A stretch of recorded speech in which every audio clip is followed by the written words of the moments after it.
I want to introduce you to some software called GeoGebra. It's open source, so therefore it's free. It's easy to download. You can just go to geogebra.org. It will load onto almost any platform, Windows, Mac, Apple, Linux. GeoGebra stands for geometry and algebra together.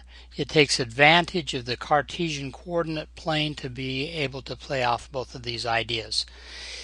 Let's begin by looking at points in the Cartesian coordinate plane. Let's look at a point, say 1, -1. There it is. The first number, +1, tells us the right-left position, and the second number, -1, tells us an up-down position.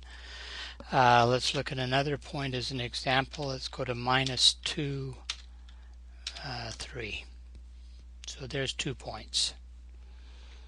-2, 3 gave that point. All of you have had some experience in plotting points in the Cartesian coordinate plane. I'm going to be kind of interested in this segment from here to here, so let me just draw it in there for a minute. Suppose that we are interested in finding the midpoint of this segment. It looks like it'd be right around in here somewhere. Okay, halfway between A and B. I'd like to find that particular point. Now to do that, it's going to be halfway between the x values of A and B and halfway between the y values of A and B. We can find halfways by averaging. So the formula for finding the midpoint is this. It might be helpful to construct some lines here. Notice if I wanted this horizontal line going through A, it's going to be the line that has all y values equal to whatever the y value of A is. That's a -1. So sure enough, there's that horizontal line. We'd like to have the vertical line that's going through here just as a reference point. That's going to be the set of all points where the x value is equal to whatever the x value of B was. That's a -2. And so there's that vertical line. I'd be very interested in knowing this intersection point. GeoGebra can help me find that.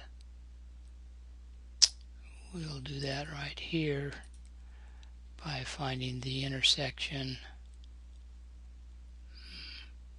Oh, here it is. The intersection of two objects. Let's find the intersection of that object and of that object. There's that intersection point 2, -1. Notice that it's got to have the x value of whatever this B point is.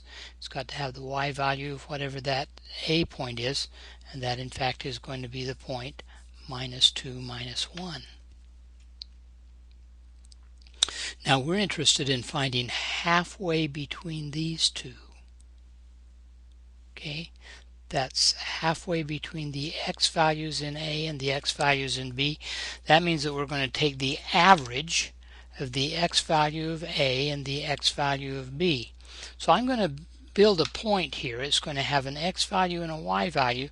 The x value is going to be the average, that is 2 points divided by 2. It'll be the x value of point A plus the x value of point B, and then take that average, and we're going to take another 2 and divide them. That'll be the y value of point A plus the y value of point B.